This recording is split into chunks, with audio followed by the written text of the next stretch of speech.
우리가 그 거의 200회 가까이 마태복음회를 200주 가까이 했잖아요. 그때 우리가 다 공통적으로 마지막에 그것들을 마쳤을 때에 하나님께서 이 말씀들을 통해서 우리로 하여금 구약과 신약의 그 관계에 대해서, 그죠? 또 행위와 믿음, 그죠? 그거의 그 언약의 관계에 대해서, 또 임마누엘 하시는 하나님에 대해서 우리로 하여금 깊게 깨닫게 하신 그 은혜들이 있었잖아요. 그래서 이 갈라디아서를 통해서는 믿음으로 말미암아 의롭게 되는 것이 과연 어떤 것인지를 그냥 우리가 피상적으로나 혹은 교리적으로 그렇게만 아는 것이 아니라 정말 우리의 삶 전체를 통해서, 우리의 신앙과 우리의 삶 전체를 통해서 깊이 깨닫는 그런 시간들이 되기를 소원하면서 하나하나씩 곱씹어가며 이 시간들을 정말 은혜로 받았으면 좋겠습니다. 특별히 또 요 부분들은, 갈라디아서 2장 이 부분들은 앞에 이제 그 뒤에 이어질 전체의 내용들의 이제 거의 그 엑기스 같은 내용들이어서요. 더 천천히 하나씩 하게 될 테니까 왜 이렇게 빨리빨리 안 하냐 이런 마음들 아예 지금 이 시간 이후로 온전히 내려놓으시기를 바랍니다. 믿음이 계속해서 지금 강조되고 있죠. 그죠? 그 갈라디아서의 내용은 그 믿음이 계속해서 강조되는데, 제가 항상 말씀드리지만 믿음을 이야기하고 생각할 때는 항상 뭐가 주가 되어야 된다 그랬죠? 내가 혹은 믿음 자체? 아니죠. 그렇죠. 대상이 주가 되어야 된다고 했어요. 여러분 생각해 보십시오. 예를 들어서 어떤 사람이 암벽을 타다가 미끄러져 가지고 죽을 지경에 처했어요. 그 간신히 이제 그 벼랑 끝에 매달려 있는데 누가 위에서 밧줄을 내려줬어. 그래서 그 밧줄을 붙잡아 가지고 위에서 끌어올려서 구출이 된 거예요. 그러면 그가 죽지 않고 구출된 건 누구 덕분이죠? 그가 밧줄을 잡았기 때문에 그런 거예요? 아니면 그를 구하려고 줄을 내려주고 죽을 힘을 다해서 그를 끌어올려준 사람 덕분이에요? 누구 덕분이죠? 그를 구해준 사람 덕분이잖아요. 그렇죠? 당연히 그가 살게 된 건 그를 구하려고 죽을 힘을 다해서 그를 도운, 밧줄을 내려주고 끌어올려준 사람 덕분이란 말이에요. 그가 밧줄을 잡았다고 해도 죽을 힘을 다해서 위에서 밧줄을 당겨주지 않았다면, 혹은 위에서 내려준 밧줄이 썩은 밧줄이었다면 그는 밧줄을 붙잡았다고 해도 살 수가 없겠죠. 이렇게 믿음은요, 그 자체가 중요한 게 아니라 그 대상이 중요한 거예요. 그 대상에 의해서 믿음이 결정이 되는 거예요. 예를 들어 내가 죽을 위기에 처해 있어요. 그런데 위에서 밧줄이 내려왔어. 그런데 내가 그 위에 있는 사람을 믿지 못하는 거야. 그 사람을 신뢰하지 못하는 거야. 그래서 내가 그 밧줄을 잡지 않고 다른 사람 불러와요. 혹은 그 밧줄을 못 믿는 거지. 다른 줄을 갖고 와요. 이게 생긴 게 누래가지고 끊어질 것 같으니까 다른 줄을 가져오시오 이랬다 그러면 그 사람은 어떻게 되겠어요? 거기서 버티다가 힘이 빠져갖고 떨어져 죽을 거 아니겠어요? 그죠? 그러니까 결국에 믿음은요, 내가 믿고 말고 하는 게 아니라 그 대상에 의해서 결정이 되는 거예요. 그러면 여기서 또 한 가지 믿음의 또 다른 면이 드러나죠. 사람이 믿는다라고 할 때 대상에 의해서 그 믿음이 결정되지만, 그거에 앞서서 혹은 그거와 동시에 어떤 일들이 일어나냐면, 믿음이 되려면, 혹은 그 믿음이 자기를 구원하는 믿음이 되려면 자기의 처지가 온전히 인지가 돼야 돼요.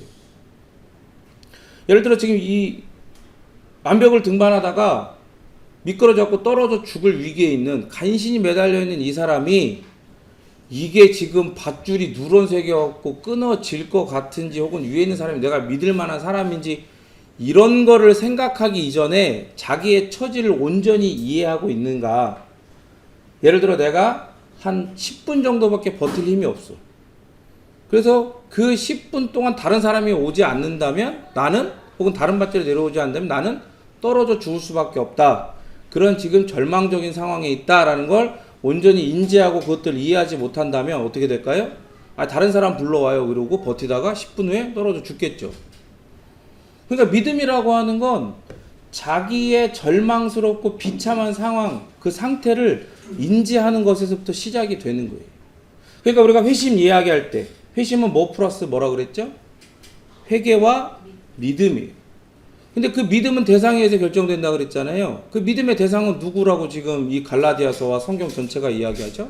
오직 예수 그리스도. 하나님께서 이 세상 가운데에 구원을 얻을 만한 이름을 예수 그리스도 외에는 주신 적이 없다고 했어요. 그러니까 오직 믿음의 대상은 예수 그리스도예요. 그런데 정말 신기한 건 이 회심이 믿음만 있는 것이 아니라 회개가 같이 합쳐진 거예요. 동전처럼. 그러니까 이 회개도 그 예수 그리스도로 말미암는 거예요. 그 그리스도께서 십자가에서 그렇게 처참하게 고난당하시고 죽으신 모습을 보면, 아, 저분이 죄가 없으신 분인데 내 죄 때문에 내가 저렇게 죽어야 되는데 나 대신 저렇게 죽었구나. 그러면서 내 비참한 상태를 그제서야 깨달을 수 있다, 이 말입니다. 이 세상에서는 서로 어떻게 해요? 인정해 주는 분위기, 박수 쳐 주는 분위기. 잘하고 있어. 너 그대로만 하면 돼. 누가 뭐라고 해도 너는 너를 믿으면 돼. 너의 결정을 믿고 너는 할 수 있다고 생각하면 돼. 세상이 이렇게 가르치잖아요. 서로를 그렇게 막 다독이고 격려한단 말이에요. 그럼 진짜 그렇게 될까요? 그런 사람이 자신의 인생의 종말에 맞이하게 되는 결말은 무엇입니까? 예수 그리스도를 믿지 않고 자기 자신을 온전히 의뢰했을 때의 결과는 영원한 사망, 지옥에 가는 것밖에 그 결말이 정해진 게 없어요. 그거밖에 없는 거예요. 그러니까 그 예수 그리스도를 보고 그 예수 그리스도에 의해서 자신이 얼마나 비참한 하나님의 어떠한 진노와 심판과 멸망을 당해야 할 존재인가를 깨달을 때에 어떻게 되는 거예요? 그때서야 그 밧줄을 붙잡는 것처럼 그 예수 그리스도를 붙잡고 믿을 수가 있는 거예요. 그러니까 이 회심의 좁은 문을 지나는 건 모든 정말로 믿음으로 말미암아 그리스도인이 구원받고 영원한 생명을 얻고자 하는 그리스도인이 되기 위해 무조건 필수 불가결한 조건이다, 이 말이에요. 그러니까 이 회심을 경험하지 않은 사람은 결코 그리스도인이라고 할 수 없어요. 갈라디아서 2장 16절 읽겠습니다. 시작.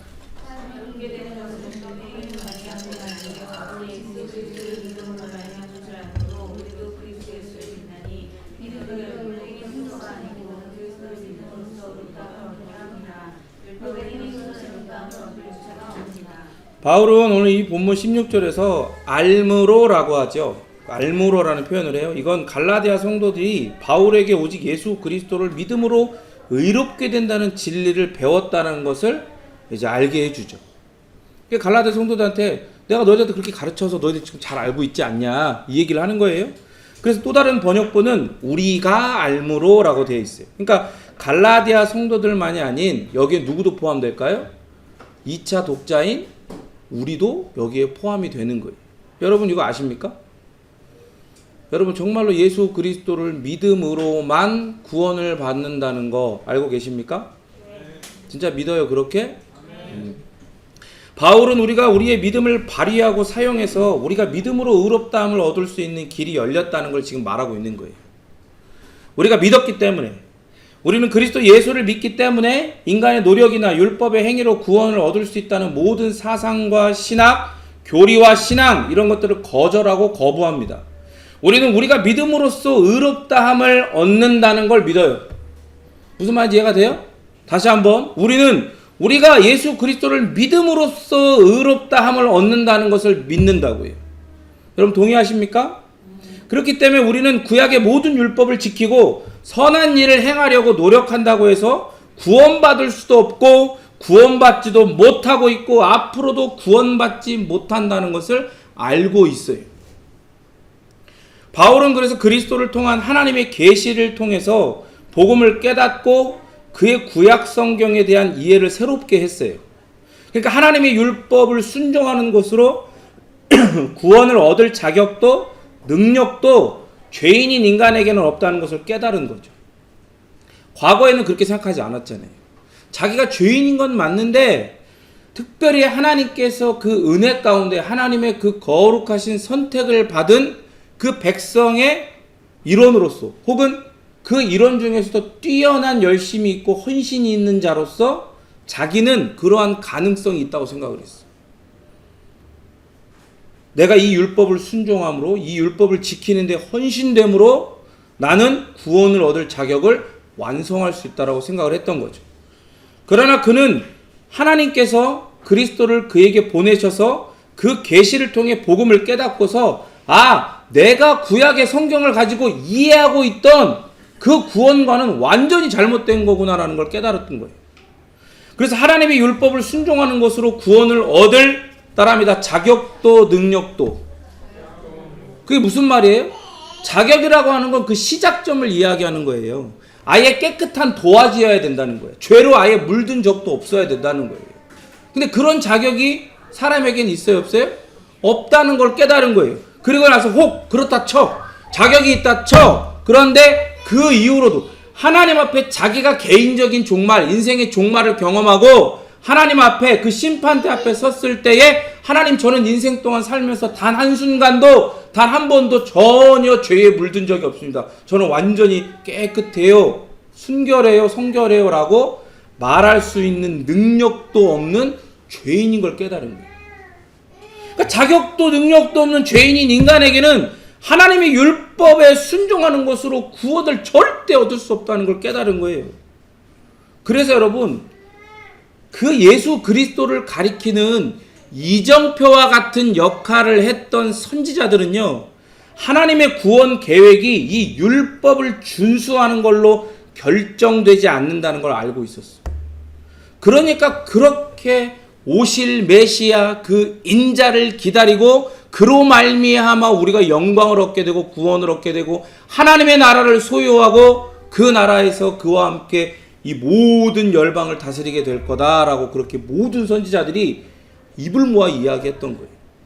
비록 그 자리에 서 있었고 그 시간에 서 있었기 때문에 선명하게 그것을 이해하고 있지 못한다 할지라도 그것들을 선포했던 거예요.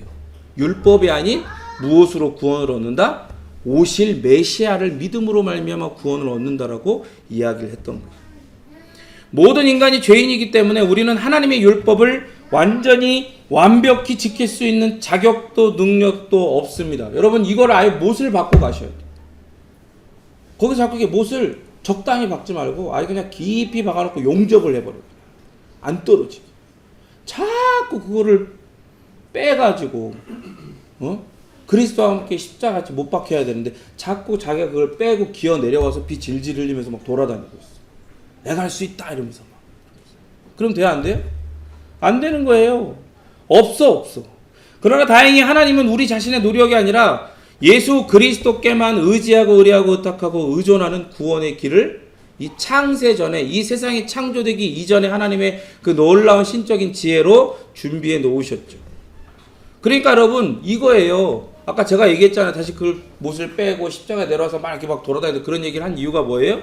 우리가 이 진리를 안다고 해도요, 봉사하고 선한 행위를 하고 자선을 행하고 율법을 준수하고 혹은 다른 어떤 노력을 이 믿음의 대체물로 혹은 이 믿음이 조금 맛이 안 나니까 여기 MSG 첨가물을 좀 더 넣어야 된다라고 주장하는 사람들이 너무나 많아, 주변에. 심지어 우리 모두가 다 그런 자들 속에 있었던 과거를 가지고 있어. 그렇죠? 그러니까 여러분, 우리 사람이 할 수 있는 내 손때가 묻어난 걸 MSG로 이렇게 막 뿌리고 막 이 믿음에 더하고 이런 걸 하지 않도록 항상 경계하고 또 깨어 있어요. 아시겠어요? 옆 사람 쳐다보면서 이렇게 얘기하겠습니다. Wake up. 일어나세요. 응? 일어나세요, 용사요. 믿음의 용사, 그냥 용사가 아니라 믿음의 용사요. 일어나세요. 한 교회는요, 실제 있었던 일이에요.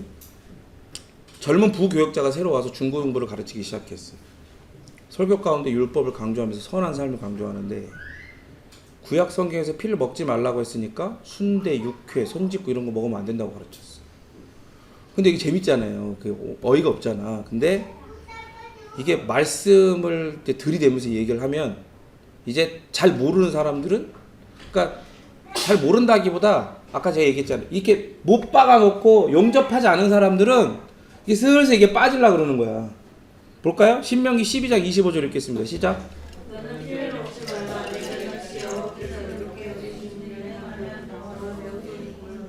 여러분 이 신명기 12장에서 이제 재물에 대해서 그 제사하는 그 재물에 대해서 이야기를 하실 때에 피에 대해서 굉장히 많이 나와요. 절대 피를 먹지 말라고 이야기하시는 부분이 계속 나오거든요.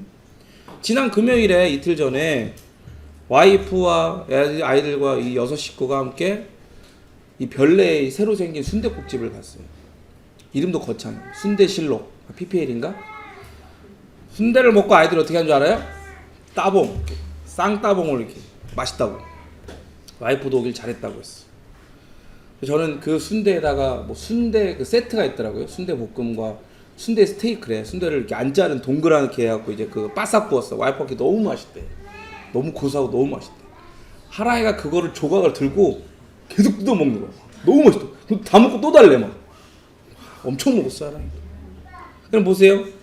피로 만든 순대를 먹었으니까 우리 부부와 아이들은 이 말씀에 비하면 여호와께서 불의하게 여기는 일을 행한 거예요? 그럼 복을 누리지 못하고 저주를 받겠네.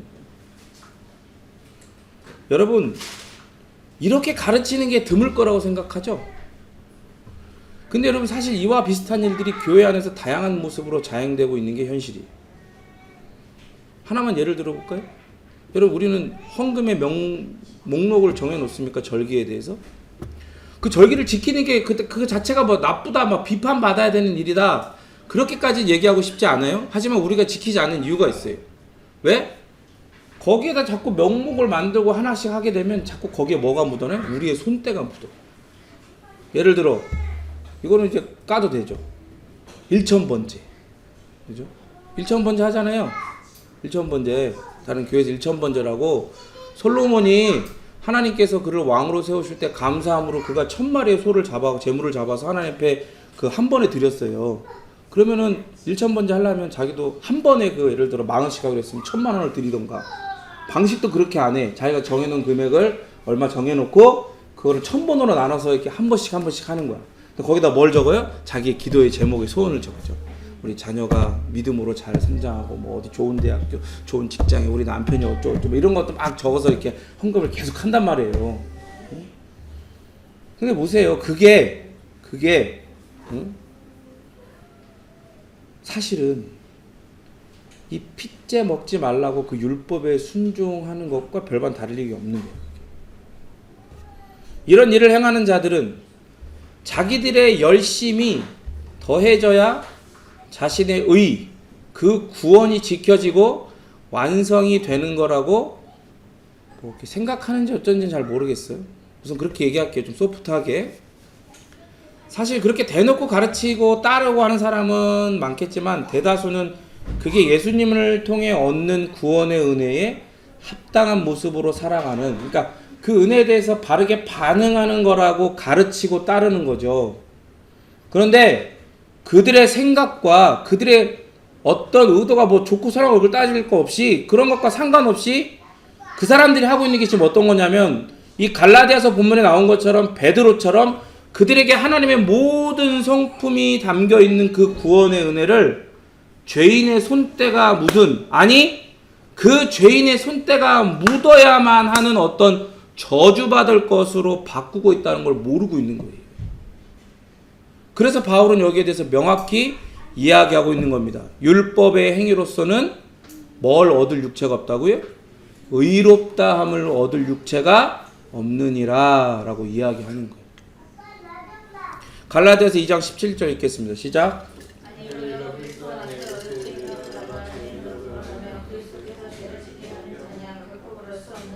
바울은 17절을 통해서 자신이 주장하는 이 이신칭의, 믿음으로 말미암아 의롭다함을 얻는다라고 하는 이 이신칭의 교리에 대해서 갈라디아 교인들에게 교묘히 숨어들어 있는 그 유대주의자들이 꼬투리를 잡아가지고 반론을 할 거다라고 하는 그런 모든 반론들에 대해서 미리 답을 하고 있는 거예요. 근데 바울의 서신서에는 이런 이 형식이 자주 나오거든요. 그러니까 이런 거예요. 이신칭에 대해서 이 유대주의자들이 어떻게 반론을 할 거냐. 대부분 이런 거예요. 그리스도인들이 됐다고 하는데 여전히 죄 짓고 있지 않냐. 그런데 바울 당신은 어떻게 믿음으로 얻는 칭의를 주장하냐. 죄를 지금도 짓고 있는데. 응? 그 율법으로 사는 삶의 중요성을 인정하지 않으면 사람들이 죄악된 생활을 하도록 조장하고 그렇게 되는 거 아니냐? 그거 어떻게 해명할 거냐? 아니면 그렇게 된다 그러면 이신칭의를 만든 예수 그리스도는 초능력 갖고 사람들 현혹시킨 사기꾼 되는 거 아니냐? 그러니까 의롭게 되기 위해서는 거기에 뭐가 더 필요하다? 율법이. 여기 보세요. 이거 MSG가 필요하다 이거야. 율법이 필요하다 이거야. 이런 내용들에 대해서 바울이 지금 미리 차단하면서 답을 하고 있는 거예요. 갈라디아 교인들에게 숨어있는 이 유대주의자들의 시선, 그들의 신학과 신앙에는 바울의 주장이 사람들이 일단 신자가 되잖아요? 그러면 방탕하게 살 수 있는 가능성을 열어주는 게 돼버리는 거예요. 이방인들이 가진 자유가 있잖아요. 유대인들이 볼 때. 유대인들은 하나님의 율법의 말씀으로 그 안에 자기를 가두고 거기에 맞춰서 생활을 하잖아요. 근데 이방인들은 그런 거 따지지 않아. 원래 그들의 문화가. 그런데 유대인이었다가 그렇게 그리스도인이 되면 바울이 주장하는 것처럼 하면 이방인들과 함께 먹고 마시면서 그들이 먹고 마시는 거, 그렇게 하나님이 부정한 거 먹지 말라 한 거 그냥 그런 거 다 먹어도 되는 거야. 그런 것들, 그래서 율법에서 그 많은 것들을 범하게 하고, 그래서 유대주의자들이 보기에는 그게 어떤 결과를 낳는 거예요? 죄를 짓게 하는 결과를 낳는 거지. 그래서 바울은 유대인 그리스도인들이 그리스도 안에서 의롭게 되고 율법에서 자유를 얻고 나서 죄를 범하게 된다면 그리스도께서 죄 짓는 자가 되는 거냐?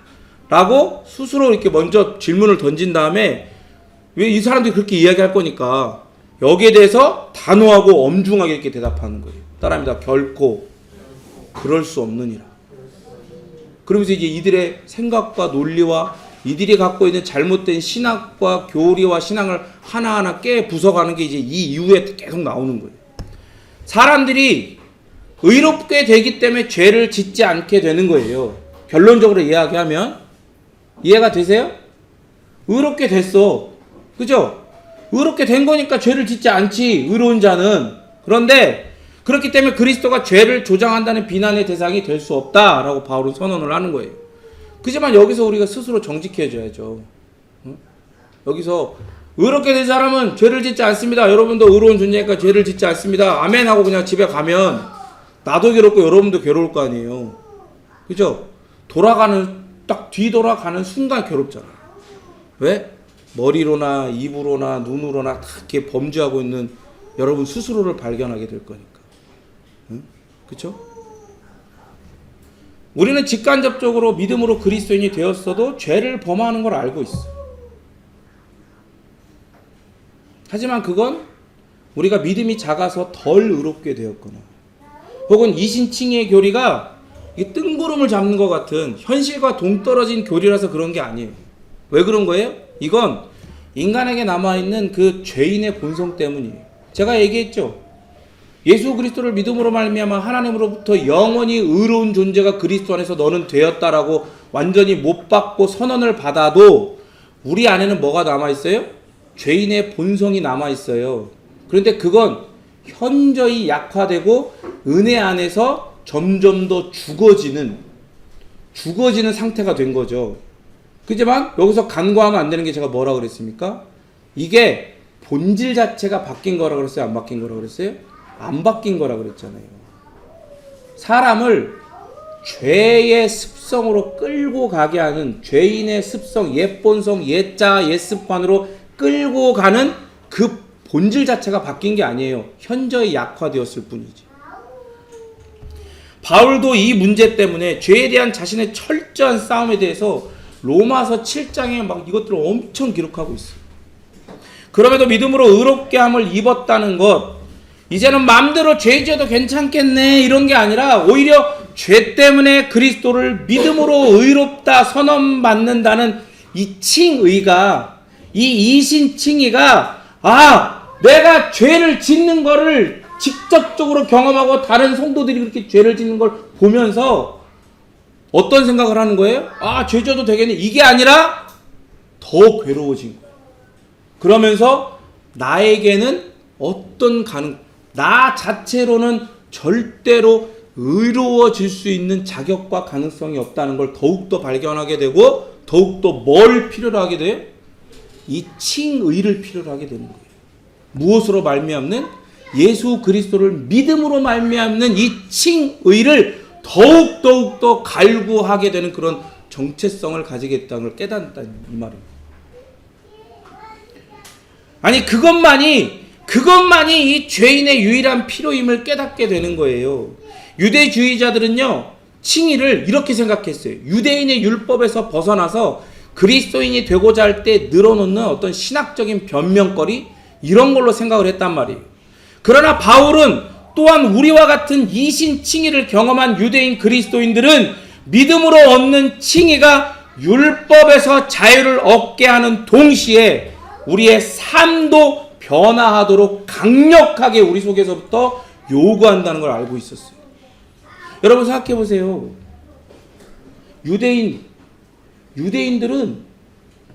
유대주의자들은 우리가 잘 알아야 되는 게 바울이 이야기하고 있는 것처럼 에베소서 이야기하고 있는 것처럼 죄인은 죽어가거나 고통받는 게 아니라 죄로 인해 이미 죽어 있는 상태예요. 죽어 있다라고 하는 건 그 안에 양심도 기동하고 있지 않고 움직이지 않고 어떻게 되어 있는 거예요? 죽어 있는 상태예요. 죽어 있는 양심을 가지고 하나님의 율법에 순종해 보고자 애를 쓰는 게 유대인들이란 말이에요. 그죠? 그 양심이 살아나려면 어떻게 해야 돼요? 죽어 있는 사람이 살아나야 되는 거예요. 그리스도 안에서 그리스도께서 부활하신 것처럼 그리스도와 함께 그리스도 안에서 우리도 부활을 경험하는 우리의 영적인 생명이 살아나는 것을 거듭나는 것을 중생하는 것을 경험한 자만이 이 양심도 함께 되살아나는 걸 경험해요. 그러니까 이 양심이 살아나야 어떻게 돼요? 삶이 변화돼야 된다는 걸 강력하게 인지하고 느끼게 되는 거예요. 그러니까 율법주의자들은 야 니네 그렇게 예수 그리스도를 믿음으로 말미암아 그렇게 된다고 주장하면 야 그러고 나서 니 마음대로 살아도 되겠니? 니 그러려고 그러는 거 아니냐? 변명하는 거 아니냐라고 생각하지만 오히려 믿음으로 말미암아 그리스도인 된 자들은 비록 그의 삶 가운데의 과거의 옛 습관, 옛자, 옛 본성을 따라 때로 넘어지고 죄를 짓는다 할지라도 그 안에 살아나게 하신 그 양심을 따라 어떻게 돼요? 더 고통받아요. 그럼 왜 그렇게 고통받게 하실까? 왜 그렇게 고통받으라고 그 양심을 같이 살리셨을까? 뭐를 더 강력하게 원하게 하려고? 하나님을 어떻게 해요? 더 믿게 하려고. 어떤 하나님? 예수 그리스도를 믿음으로 말미암아 의롭다 칭함을 선언을 하시는 그 하나님을 더욱더 강력히 믿게 하려고. 그것만이 우리의 필요라는 것을 더욱더 강력히 깨닫게 하시려고 그렇게 하신 거예요. 그러니까 하나님께서 여러분 생각해 보세요. 여러분 우리가 인생을 살면서 우리 자신을 보나 또 다른 사람을 보나 지독히도 바뀌지 않는 게 막 10년이면 강산도 변한대죠. 우리 예배당이 여기 처음에 2년 전에 여기 들어왔을 때 여기 뭐 전철도 없고 그죠? 전철도 없고 그리고 그 전에는 뭐 여기 허벌판이었어요. 몇 년 전에 여기 다 허벌판이었다고. 갑자기 발전소가 생기더니 마을이 하나씩 생기고 아파트가 막 올라가고 그럼 10년 정도 지나니까 지금 이렇게 된 거 아니에요? 그죠? 변한단 말이에요. 근데 10년, 20년 지나도 안 변하는 게 있어. 그게 뭐예요? 그렇게 얘기하면 안 되는 거예요. 그렇게 얘기하지 말고 옆 사람을 쳐다봐. 그 사람을 쳐다보고 너라고 생각하지 말고 어떻게 해요? 그 사람의 눈동자에 비친 여러분 자신을 보란 말이에요. 그죠? 우리가 그걸 느끼지 않아요?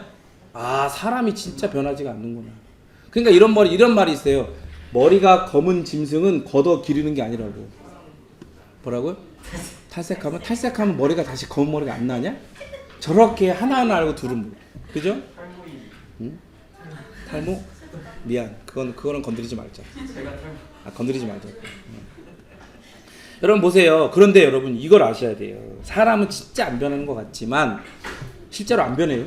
그러나 하나님께서 한 개인의 인생을 진정으로 다스리시면 변화되지 않을 건 아무것도 없어요. 그럼 바울 봐봐. 이 이야기를 하고 있는 바울을 봐봐요. 율법을 지키는 거에 온전히 헌신되고 그 또래에 있는 누구보다 그 이해와 열심이 차고 넘쳐가지고 예수 그리스도를 이렇게 믿어가지고 율법을 떠나서 지들 멋대로 살겠다는 것들을 잡아 죽이려고 눈에 불을 켜고 돌아다니다가 하나님께서 예수 그리스도를 그에게 보내셔서 다메섹에 사람들 죽이러 가는 그 길에서 그를 만나주시고 복음을 깨닫게 하시고 예수 그리스도를 믿음으로 말미암아 구원을 받는다는 것을 깨닫게 하셨을 때 그가 어떻게 변화되는지를 봐봐요. 다른 사람이 얘기할 것도 없이 여러분 스스로를 봐봐. 예수를 믿기 전과 예수를 믿고 난 후 그리고 지금까지 살아왔던 삶의 여정들을 봐봐요. 거기서 예수 그리스도를 믿는 믿음을 쏙 빼보라고. 그러면 지금 여러분이 그때와 그 중간과 지금까지의 과정 전체를 봤을 때 여러분의 삶 전체를 봤을 때 요만큼이라도 변했겠냐. 하나님이 만지시면 변하게 돼 있어. 하나님이 말씀하시면 아무것도 없던 상태에서 하나님의 그 놀라운 창조의 계획을 따라 말씀이신 예수 그리스도를 통해 이 세상이 창조가 되어지고 성령 하나님이 그 창조된 세상을 닭이 알을 품듯이 품으시면 어떻게 돼요?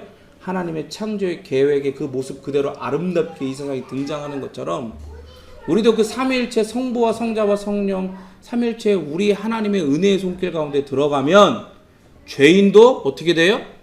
의인으로 변화되는 거예요. 고린도서 5장 17절 읽겠습니다. 시작.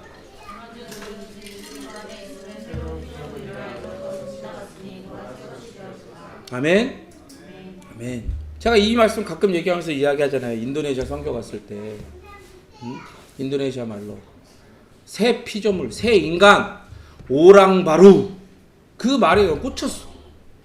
그 말이 다른 설교의 내용은 별로 들어오지 않는데 그 인도네시아 갔을 때 그 거기에 이제 그 완전히 개신교는 아니지만 어떤 그 복음주의 안에서 포함되어 있다고 하는 어떤 그 천주교 계열이었나? 좀 그랬던 것 같아요. 그 성공의 신부가 와가지고 또 복음주의적인 설교를 하는데 다른 말은 들리지 않고 이것만 딱 들었어.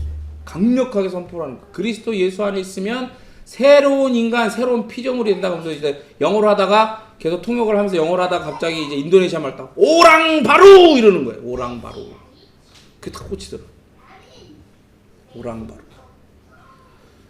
보세요. 누구든지 그리스도 안에 있으면, 그죠? 근데 그리스도 안에는 어떻게 있게 돼요? 우리의 행위나 율법이 아닌 예수 그리스도를 믿음으로 있게 되는 거예요. 믿음으로 그리스도 안에 연합되어 있으면 하나님의 눈에는 그는 어떤 거예요? 그는 말씀으로 새롭게 재창조된 존재가 되는 거예요. 그럼 어떻게 되는 거예요? 이전 건 어떻게 되는 거예요? 다 지나갔고 그리스도와 함께 십자가에 못 박혀 죽어버렸고 이제 봐봐라! 확인해봐라! 똑똑해봐라! 뭐가 되었다? 오랑바로 새 것이 새 사람이 되었다. 전혀 다른 존재가 되었다. 바울은 그래서 갈라디아 말미에서 또한 이렇게 기록하고 있습니다. 갈라디아 6장 15절 읽겠습니다. 시작.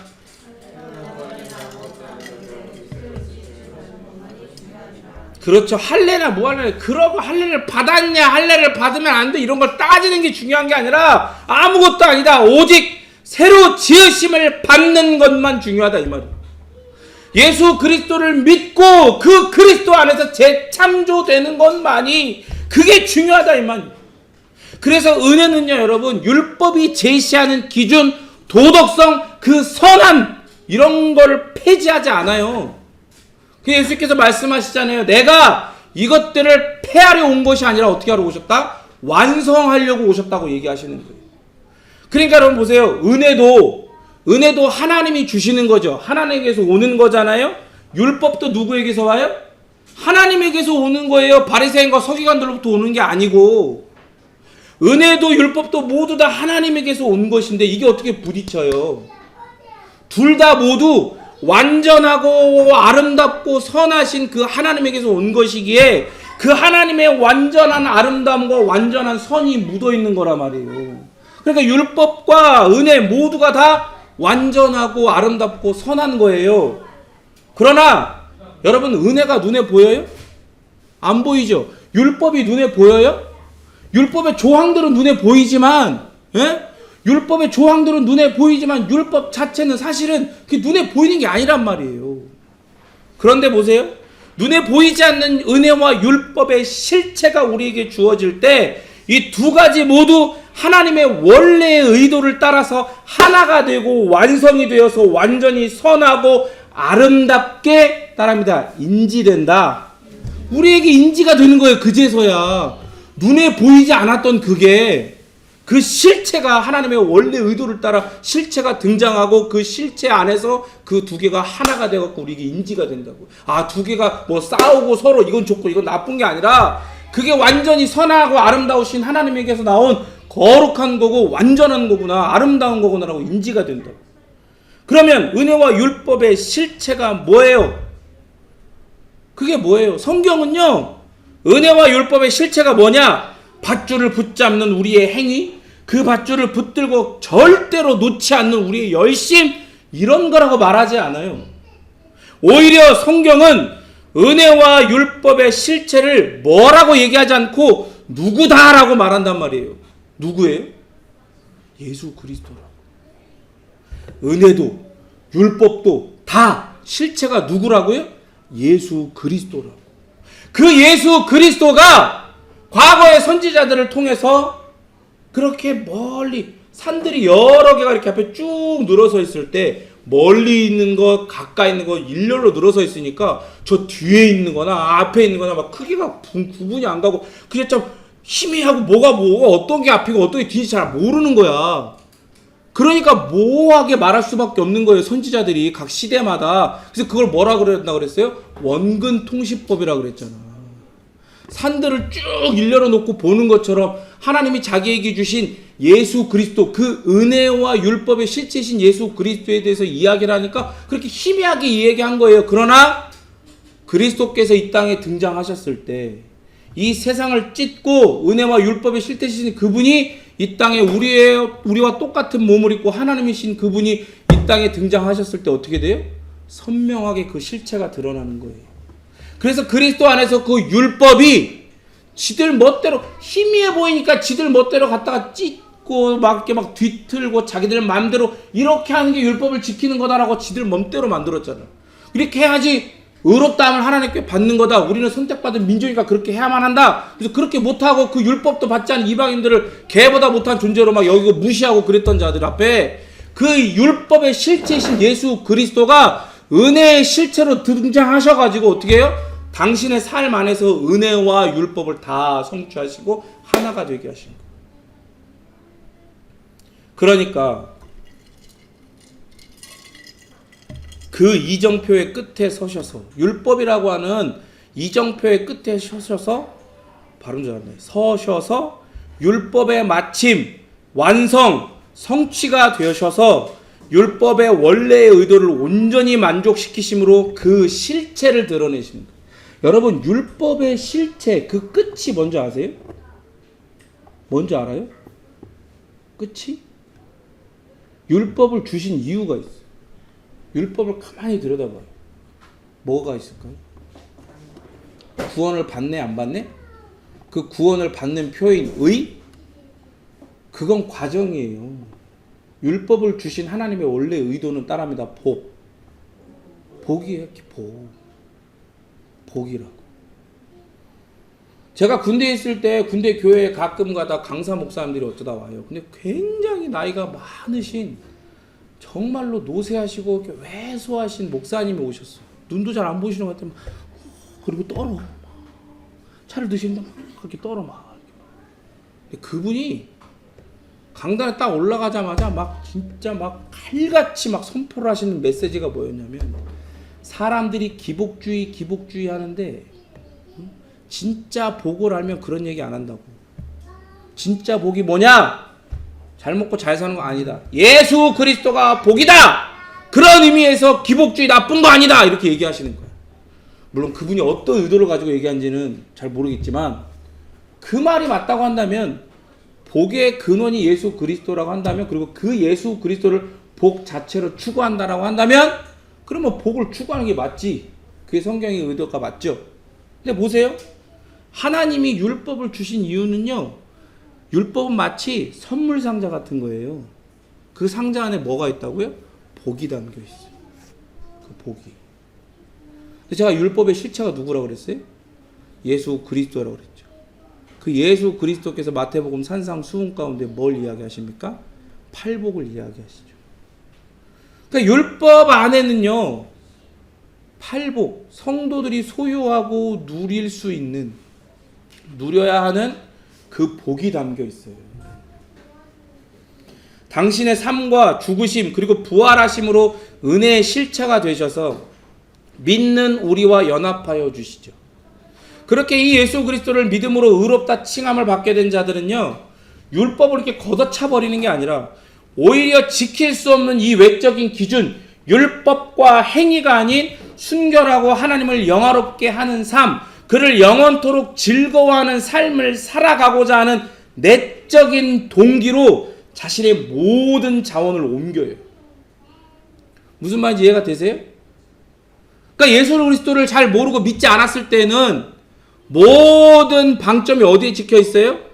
하나님으로부터 의롭다함을 받기 위한 자기의 손때가 묻어나는 것에 그 모든 방점이 찍혀 있는 거예요. 율법의 행위에. 그런데 예수 그리스도를 믿음으로 말미암아 의롭다 칭함을 받게 된 자들은요, 율법을 걷어차 버리는 게 아니라 그 율법의 방점을 찍어놨던 것에서 방점이 어디에 찍혀요? 그 내적 동기로. 어떤 내적 동기? 하나님을 영화롭게 하고 그를 영원토록 즐거워하는 삶을 살고자 하는 내적 동기로 방점이 찍힌단 말이에요. 그럼 보세요. 하나님을 영화롭게 하는 것, 그리고 그를 영원토록 즐거워하는 삶을 살 수 있게 하는 건 뭐예요? 그게 바로 은혜와 율법의 실체이신 예수 그리스도란 말이에요. 그가 그러한 삶을 보여주셨어. 하나님을 영화롭게 하고 하나님을 영원토록 즐거워하는 삶이 어떤 삶인지 자신의 삶으로 그걸 온전히 보여주셨단 말이에요. 그러니까 그 예수 그리스도를 믿는 자는 어떻게 되는 거예요? 믿는 자는 어떻게 되는 거예요? 그러한 삶을 살아갈 수 있는 길이 열리게 되는 거예요. 다시 한번 설명을 하면 예수님을 믿음으로 의롭다 선언받은 자들은요, 지킬 수 없는 율법에 집착하지 않아. 이제 지킬 수 없어. 이 율법 내가 지켜갖고 하나님부터 의롭다 선언받을 수 없다는 걸 알아. 집착 안 해. 이 율법을 사랑으로 완전히 성취하신 예수님을 믿는 믿음 안에서 예수님처럼 하나님을 사랑함으로 그 율법을 사랑으로 순종할 마음과 능력을 공급받는 거예요. 그러니까 이런 의미, 은혜와 실체라고 하는 이 모든 의미를 다 담고 예수님이 우리에게 주신 비유가 있어요. 그게 뭐예요? 나는 포도나무여 너희는 가지니 너희가 내 안에 있으면 뭘 맺어? 열매를 맺는다. 그 열매가 뭐예요? 하나님을 즐거워하고 그를 영원토록, 하나님을 영화롭게 하고 그를 영원토록 즐거워하는 삶이란 열매란 말이에요. 그러니까 그리스도 안에 있으면, 믿음으로 그에게 접붙여져 있으면 쭉쭉 밀어 올려주는 거예요. 왜? 당신이 그렇게 삶을 사셔가지고 그 모든 능력과 자격을 당신 안에 갖고 있으니까. 붙어 있는 거야, 믿음으로. 이전에는 내가 지키고 내가 해내야 내 의의 분량이 되고 내 공로가 되는 거였어요. 그런데 이제는 하나님을 영화롭게 하신 예수님 안에서 예수님께서 다 이루시고 받으신 그 모든 결과, 모든 복을 다 받아 누리고, 그런 복을 받아 누리는 이의 자격과 능력도 공급받아서 진짜 그런 모습으로 그리스도처럼 그리스도인으로 변화되는 은혜를 체험하고 발견하고 누리며 살아가게 되는 거예요. 그러니까 그 과정 가운데서 때로 넘어지기도 하죠. 범죄하기도 해요. 그러나 그러면 그럴수록 뭘 더 깊이 깨닫게 되는 거예요? 아, 내 힘으로 절대 안 돼. 예수 그리스도를 믿는 믿음으로 그에게 접붙여져 있고 나는 그를 온전히 의지하고 의뢰하고 탁하고 의존해야 내가 그에게로부터 자격과 능력을 다 공급받아 이 아름다운 삶, 열매를 맺을 수 있어. 그걸 깨닫는 거예요. 그래서 바울은 율법을 수용하고 그것을 지키고자 노력을 해도 의롭다는 확신을 얻지 못했던 그 경험을 지금 하고 있는 거야, 지금. 그 비참한 경험들을 하지 않아도 되는 경험. 제가 맨날 얘기하잖아요. 돼지 우리의 그 더러운 곳에, 그 돼지가 똥 싸갖고 널브러져 있는 곳에 같이 기어 들어가가지고 같이 뒹굴고 돼지가 먹는 거 처음 먹어봐야 아, 이게 더럽다는 거 깨닫는 거 아니잖아. 보고서도 알 수 있잖아요. 그런데 기어 들어가가지고 여길 들어가야 된다라고 일로 오라고 유대주의자들이 스며들어와고 꼬시니까 같이 들어간 거야. 들어가서 막 굴러보고 먹어보고 했는데 자기 힘으로 돼요, 안 돼요? 안 되잖아. 그걸 깨닫고 있는 이 갈라디아 교인들에게 그래서 이 말씀을 선포하고 있는 거야. 니네 힘으로 되디? 안 되잖아. 니네 해보니까 아니잖아. 그걸 가르치는 놈들도 니네가 볼 땐 대단해 보이지만 걔네도 별거 없어. 지들은 그렇게 예수님을 믿는 걸 반이라고 하고 나머지 반은 자기가 율법을 지켜야 완성돼서 하나님으로부터 의롭다함을 받는다라고 하지만 그놈들도 안 된다니까. 예수님을 믿는 것, 참되게 믿는 것, 그것이 반이 아니라 따라합니다. 그것만이 전부다. 그 얘기를 하고 있는 거예요, 지금. 율법주의자들은 율법의 정통한 지식을 가졌다 하더라도 이 사람들은 어떤 존재예요? 지금 하나님 보시기에 다 죄인이야. 하나님부터 선택받은 민족으로서 하나님의 율법 말씀을 맡고 있지만, 그리고 그 대표로 서 있지만, 그 말씀들을 다루고 연구하고 그것들을 막 쪼개가지고 사람들한테 이렇게 하는 게 이 율법을 지키는 삶이다라고 가르치고 있지만 이들도 여전히 죄인이야. 예수 그리스도를 믿는 믿음으로 예수 그리스도께 접붙임 되는 게 아니야. 죄인이기만 한 상태니까 범죄하려고 하는 그 인간의 죄인의 경향, 그 방향 완전히 치우쳐버려 있는 죄성 때문에 실패하고 무기력하게 될 수밖에 없는 운명이라고요. 그러나 바울이 책망하는 유대주의자, 율법주의자, 이 바리새인 서기관들, 대제사장들, 백성의 장로들, 이 바서대장들은 이 문제를 더욱더 왜곡해요. 이게 무서운 거야. 이게 무슨 말이에요? 자기들도 율법으로 안 된다는 걸 경험했어. 경험하고 있어. 경험할 수밖에 없어. 알 텐데 왜 더욱더 이 율법에 집착하냐고. 제가 얘기했잖아요. 그들의 시대적 상황과 모든 것들이 자기들이 율법에 더욱더 집착하게 만들어갖고 그들을 하나로 꽁꽁 묶어서 야 우리끼리 뭉쳐야 돼 막 이렇게 만들 수밖에 없는 시대적 상황이 있었다고 그랬잖아요. 그러나 이건 핑계야. 왜 이들이 율법에 집착해요? 이 유대인 안에서는요, 이스라엘 안에서는 율법을 가진다는 건 지위와 중요성을 상징하는 거예요. 하나님의 선택을 받은 민족이야. 그 민족의 후예야. 그런데 그 중에서 이 율법을 선택받은 자들 중에서도 그 율법을 다루도록 선택받았다고 모든 백성들이 다 자타가 공인하는 사람들이죠.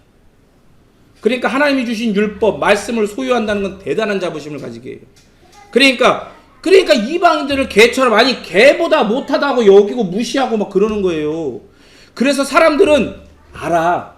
자기들만 하는 게 아니라 백성들도 다 안다니까요. 율법의 대장 행세를 하는 이 사람들이 율법에 순종하지 못한다는 거 알아요. 그런데 어때요? 자기들이 지금 어떤 거야? 우리는 하나님의 선택받은 민족이잖아. 그러니까 지키지 못해도 어떻게 하는 거야? 인정해 주는 거야. 존경해 주는 거야. 그게 이스라엘 유대 사회에 퍼져 있는 그들만의 왜곡된 선민의식이었어. 여러분, 이 왜곡된 선민의식이 이 교회에도 있다니까요. 이걸 지금 꿰뚫어 봐야 돼요. 이게. 그런데 선민의식은 누가 갖고 있는 거예요? 율법주의, 행위주의자들이 가지고 있는 거예요. 그러니까 신앙이 이런 거예요. 신앙이 삶을 지배해야 되잖아요. 물론 바른 신앙이. 그런데 뭐가 그 신앙을 지배한 거예요? 가오가 신앙을 지배한 거예요. 내가 바리새인, 서기관, 대제사장, 장로인데, 응? 근데 가오가 있지. 근데 조금 못 지켰어. 내가 가오가 있지. 내가 어떻게 예수를 믿어? 그런데 그나마 그 중에서 정직한 사람들은 어떻게 하는 거예요? 몰래 밤에 예수님 찾아가는 거예요. 예수님, 제가 98% 율법 다 지켰는데 2% 안 됩디다. 그거 좀 알려주세요. 그거만 알려주면 내가 완전하게 의로운 존재로 설 수 있으니까 알려주세요라고 가는 거예요. 이상한 거죠. 그럴 때 뭐라 그래요? 예수님은 사람이 거듭나야 된다고 얘기하시죠. 완전히 죽어야 된다고. 네가 죽어 있다는 걸 인지하고 그리스도를 믿는 믿음 안에서 거듭나야, 그리스도 안에 내 안에서 네가 거듭나고 나에게 접붙여져야 된다는 거. 성령으로 말미암아 그렇게 되어야 된다는 걸 말씀하시죠. 못 알아들어. 왜? 가오가 신앙을 지배하고 있으니까. 알아들을 턱이 있다. 그러니까 제가 왜 이 바서 대장들이 자기 열심, 자기 공로, 자기 의, 자기 3종 세트 죄공장이라고 이야기한지 아시겠죠? 그러나 바울은 자신이 처해 있었지만 결코 인정하지 못했던, 하지만 이제는 깨닫고 인정하게 된 상태에서 자기를 자유하게 만든 건 오직 복음이라고 이제 선포하고 있는 거예요. 자기도 자기 3종 세트 죄공장이었어. 신앙이 자기를 지배하는 게 아니라 자기의 가오가 자기의 신앙을 지배하고 있던 그 상태에 있던 자기가 하나님의 은혜로 그 그리스도를 통해 복음을 계시받고 깨져가지고 그렇게 자신의 과거를 인정하고 이제 그리스도 안에서 믿음으로 말미암아 새롭게 된 존재가 되었다는 걸 인정하게 하는 것. 그건 오직 뭐다? 복음만이 그렇게 한다. 그걸 선포하고 있는 거예요.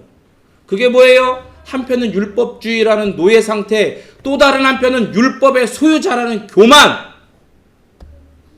이게 다른 것 같아. 똑같은 거야. 도찐 개찐인 거야. 거기에서 자유를 얻는 길은 그 길로 계속 나가는 게 아니라 뭐밖에 없다? 오직 복음만이 자유를 얻게 한다라고 바울은 깨닫고 이걸 선포하는 거예요.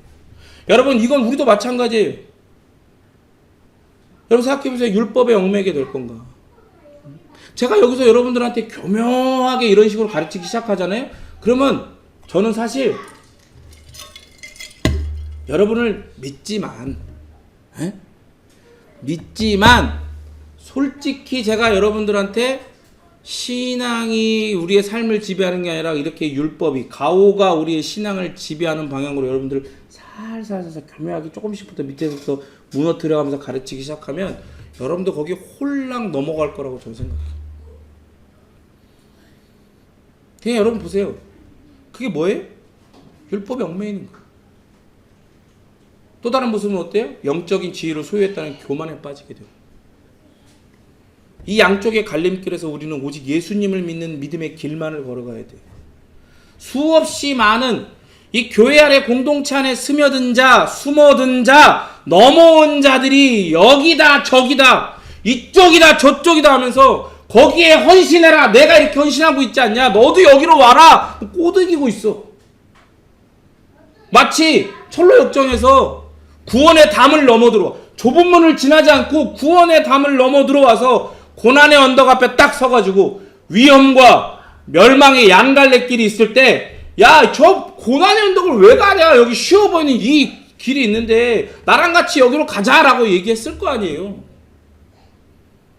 그러나 거기로 갔을 때 어떻게 됐어요? 그 허례와 그 형식주의자와 포멀리스트, 형식주의자와 또 위선, 그 두 사람은 어떻게 됐어요? 그 위험과 멸망의 길로 가고 꼬꾸라져가고 다시는 일어나지 않았어요. 여기다 하는 길로 가면 죽는 거야. 그렇게 꼬신다니까요. 하지만 우리가 가야 할 길은 명확하죠. 제가 그래서 아까 회심이 중요하다고 이야기하는 거예요. 회심의 좁은 문을 통과한 자는 비록 눈에 그렇게 보이고 누가 그렇게 막 꼬셔도 마음이 흔들린다 할지라도 결국엔 어떻게 돼요?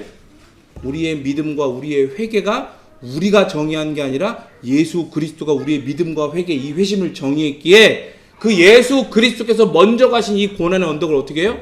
나도 힘들지만 가야겠다. 그래서 씩씩하게 가다가 힘들면 어떻게 해요? 두 발, 두 손으로 기어서라도 올라가는 거예요. 이렇게 우리가 가야 할 길은 명확합니다. 오직 예수님을 믿는 믿음으로 예수님이 먼저 가신 그 길, 고난의 길, 십자가의 길을 걸어가야 되는 거예요.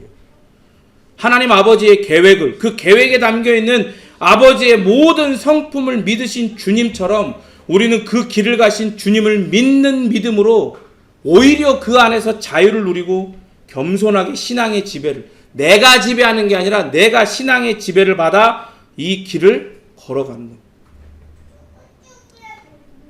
여러분 선택하십시오. 결정해야 돼. 제가 항상 얘기하죠. 구약에서도 그렇게 선언하는 부분들이 많이 나와요. 백성들을, 이스라엘 백성들을 한쪽은 저주를 상징하는 에발산에 세우고 한쪽은 복을 상징하는 그리심산에 세운다. 너희들은 이 율법의 말씀, 하라와 하지 말라의 말씀 중 너희들이 어느 산, 어디에 순종해서 축복에 설 것인가, 저주에 설 것인가, 복에 설 것인가, 저주에 설 것인가 선택하라. 나와 내 집은 오직 우리를 여기까지 인도하신 에베네셀의 하나님을 섬기겠노라. 너희는 이제 어떻게 할 거냐? 그렇게 물으신단 말이에요. 하나님은 이 시대에도 하나님의 말씀을 맡은 자들을 통하여 여러분들에게 묻고 결단을 촉구하십니다. 여러분 선택하십시오. 사람들이 여기다 저기다 이쪽이다 저쪽이다 하는 대로 가실 겁니까? 아니면 겸손하게 주님이 우리 먼저 가신 그 길을, 그 예수님을 믿는 믿음으로 자유를 누리고 겸손하게 신앙의 지배를 따라 그 길을 가시겠습니다. 선택해야 돼. 생각보다 시간이 많지 않아요.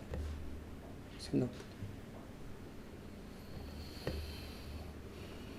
찬양의 가사처럼 옳은 길 따르는, 주의 길을 따르는 우리 베이직 교회 모든 성도들 되기를 진심으로 축원합니다. 우리 같이 함께 기도하도록 하겠습니다.